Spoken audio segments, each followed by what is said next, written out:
Shalom, selamat pagi, sahabat Community of Miracle dimanapun Anda berada, dan juga Bapak Ibu Saudara-saudara yang bisa mendengarkan renungan firman Tuhan pagi hari ini. Sungguh bersyukur kalau pagi hari ini kita masih diberi kesempatan untuk bisa mendengarkan kebenaran firman Tuhan sebelum kita melakukan segala aktivitas kami. Mari kita akan berdoa terlebih dahulu. Bapa terkasih, dalam nama Tuhan Yesus Kristus kami layak mengucap syukur kepadamu oleh karena kasih karuniamu yang begitu melimpah dalam kehidupan kami. Sehingga pagi hari ini Tuhan, kami boleh ada sebagaimana kami ada, itu bukti dari kasih dan anugerah-Mu semata. Engkau yang memeliharakan hidup kami Tuhan, bahkan sampai sejauh ini kami boleh masuk di dalam bulan yang ke-7 di tahun 2024. Dan kami boleh melihat pemeliharaan-Mu yang sempurna, perlindungan-Mu yang sempurna, berkat-berkat yang senantiasa Kau sediakan bagi kami secara berkelimpahan. Sungguh kami mengucap syukur untuk semuanya itu.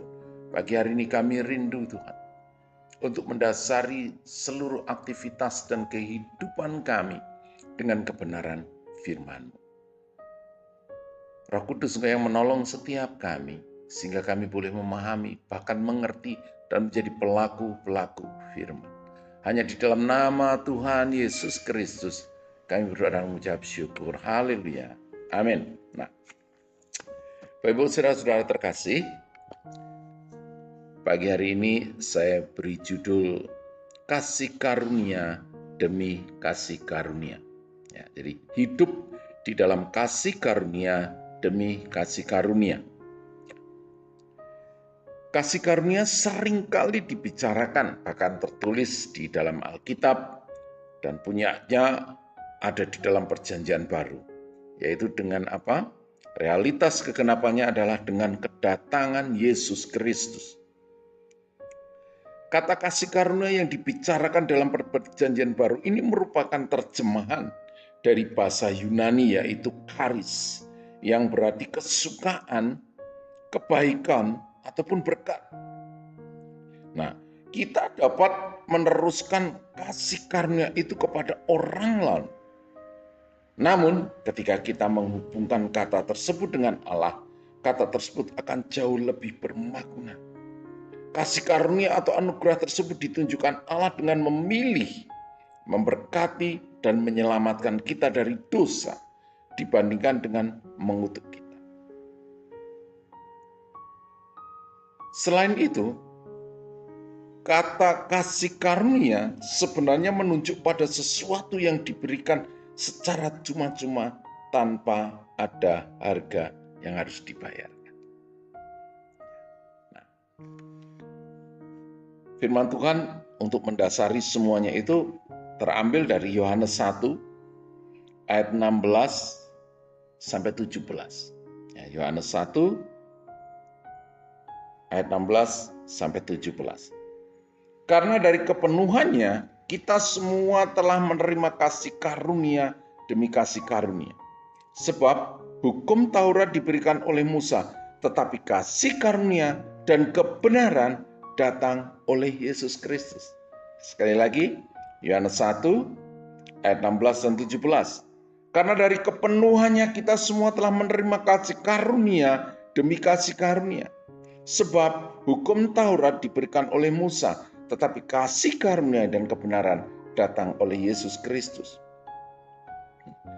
Kata kasih karunia hanya muncul 4 kali di dalam Injil Yohanes dan tidak ada di bagian pembukaan. Ya. Dan hanya ada di bagian pembukaan Injil ini, yaitu Yohanes 1 ayat 14, ayat 16, 17. Selanjutnya tidak ada. Ya, selanjutnya tidak perlu kata itu ada lagi. Karena apa? Karena isi seluruh Injil Yohanes adalah kasih karunia. Semua berpusat pada Yesus, yaitu Allah yang hadir melaluinya.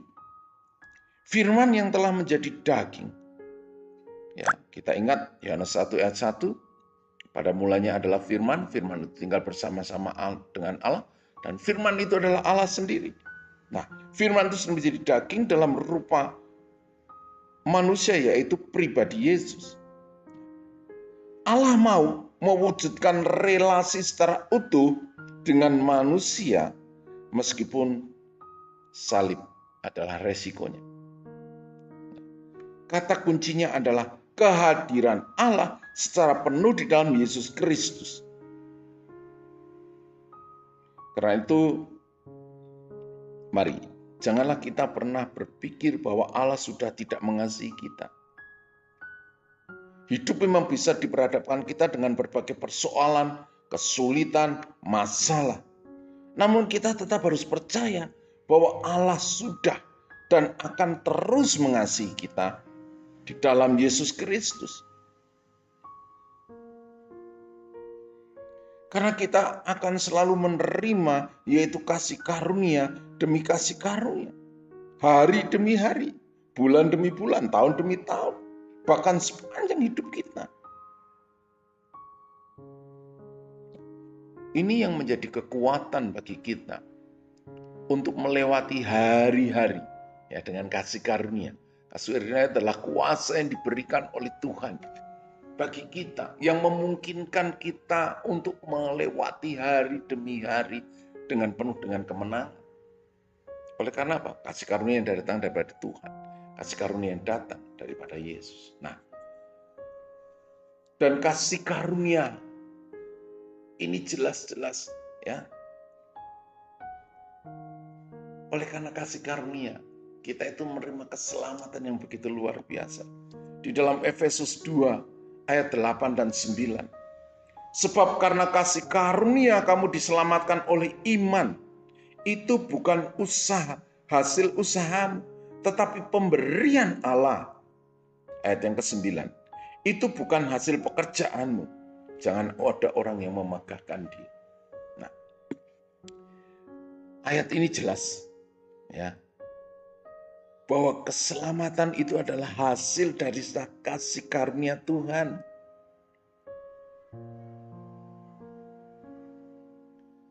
Sehingga kita tidak bisa mengklaim bahwa keselamatan itu dari hasil pencapaian kita sendiri, tapi sebagai pemberian Allah.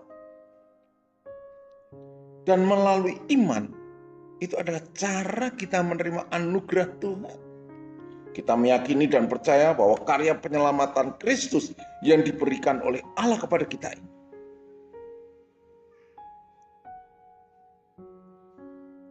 Jadi, mari, ini menjadi pengingat kita betapa pentingnya bahwa kita tidak dapat mendapatkan keselamatan melalui usaha atau perbuatan kita sendiri. Jadi ketika kita menyampaikan kebenaran, menyampaikan Injil, keselamatan, dan orang itu bertobat, itu bukan hasil usaha kita. Memang bagian kita itu harus, ya, hukum kasih itu jelas, ya, yang sama dengan yang pertama itu kasihlah Tuhan Allahmu, jelas, dan kasihlah sesamamu manusia seperti engkau mengasihi sendiri. Ketika kita mengasihi manusia, sering sekali bayangan kita hanya memberikan sesuatu. Sebenarnya tidak. Ketika kita mengasihi manusia berarti mengasihi jiwanya. Berarti ada sesuatu yang harus kita sampaikan supaya jiwanya terselamatkan, yaitu Injil damai sejahtera, Injil keselamatan, Injil kabar baik. Itu tanda kita mengasihi sesama kita. Sama. Kalau kita sudah menerima kasih karunia itu yang daripada Tuhan, kita tahu itu bukan hasil usaha kita. Jadi ketika kita melakukan penginjilan, kita menyampaikan kabar baik kepada orang-orang, dan orang itu bertobat. Itu adalah pekerjaan Tuhan. Itu adalah pekerjaan Allah atas orang itu. Memang Tuhan pakai kita. Makanya dikatakan, jangan ada orang yang memegahkan diri. Ya, jangan kita bersombong, wah orang itu bertobat karena saya injili. Orang itu bertobat ketika mendengarkan khotbah saya. Tidak sama sekali. Karena itu benar-benar murni hasil kasih karunia Allah yang dikerjakan. Nah, dan itu merupakan juga hadiah bagi kita. Hadiah dari Tuhan. Ketika kita menyadari bahwa hidup dalam anugerah Tuhan itu yaitu mengajarkan untuk kita hidup di dalam bersyukur. Kita harus memahami, ya, ada syukur yang tidak terhingga, yaitu bagaimana melalui kasih karunia ini, ya, yang ada dalam hidup kita. Bagaimana kita membagikan kasih karunia yang sudah kita peroleh. Ya. Hidup di dalam anugerah Tuhan. Dan dasar iman kita, bagaimana itu akan mempengaruhi di dalam kita hidup sehari-hari. Anugerah ini mengajarkan kita untuk hidup di dalam kerendahan hati, rasa syukur, kasih terhadap Allah dan sesama. Bapak Saudara, sahabat Community of Miracle dan Bapak Saudara terkasih, ya. Ini merupakan satu hal yang sangat luar biasa sekali. Ya, karena apa? Kasih karunia yang diberikan Allah itu secara melimpah dalam kehidupan kita. Tapi berapa banyak kita menyadari seolah segala sesuatu yang ada saat ini adalah pencapaian kita. Karena apa? Kasih karunia Tuhan yang melimpah-limpah. Di dalam Roma pasal 5 ayat 20 sampai 21. Roma pasal 5 ayat 20-21. Tetapi hukum Taurat ditambahkan supaya pelanggaran menjadi semakin banyak. Dan di mana dosa bertambah banyak, di sana kasih karunia menjadi berlimpah-limpah. Ayat 21. Supaya sama seperti dosa berkuasa dalam alam maut, demikianlah kasih karunia akan berkuasa oleh kebenaran untuk hidup yang kekal oleh Yesus Kristus. Dosa dapat melanda hidup manusia sehingga seolah-olah tidak ada harapan lagi. Ingat, dosa masih mengincar. Ya, dosa senantiasa. Ya. Namun Alkitab dengan tegas menyatakan bahwa kasih karunia Allah lebih besar daripada dosa manusia yang paling besar sekali. Tapi apa? Ketika kita menerima kasih karunia, itu merupakan alasan untuk kita berbuat dosa. Bukankah dosa semakin bertambah, kasih karunia bertambah? Tidak sama sekali. Karena apa? Tuhan menggunakan hukum Taurat untuk mengajarkan kepada kita mengenal dosa-dosa dan kebutuhan kita akan kasih karunia-Nya. Tahu hukum Taurat berisi hukum-hukum, barang siapa melakukan dibenarkan, tapi tidak ada manusia yang sempurna yang bisa.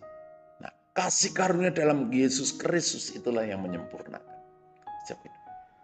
Kalau kita masih terpaku dengan hukum-hukum yang ada, kita masih terikat dengan hukum Taurat, tapi hukum kasih karunia yang dianugerahkan Tuhan bagi kita, itu melimpah-limpah dalam kehidupan kita. Ya. Kasih karunia yang daripada Yesus Kristus tidak hanya untuk mengampuni, kasih karunia itu juga memimpin manusia agar hidup di dalam kesalehan, hidup dalam kekudusan. Seperti apa yang dikatakan di ayat yang ke-21. Seperti dosa berkuasa dalam alam maut, demikian kasih karunia akan berkuasa oleh kebenaran untuk hidup yang kekal. Kalau dulu kita dipimpin oleh dosa yang mengakibatkan kematian rohani, sekarang jika kasih karunia diizinkan untuk memimpin hidup kita, maka kebenaran akan nyata di dalam hidup kita dari hari ke hari. Kasih tidak mementingkan diri sendiri. Kebaikan, kelimpahan, pengharapan, dan sebagainya.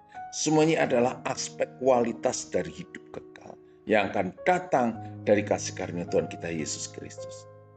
Demikian kasih karunia akan berkuasa oleh kebenaran untuk hidup yang kekal oleh Yesus Kristus Tuhan kita.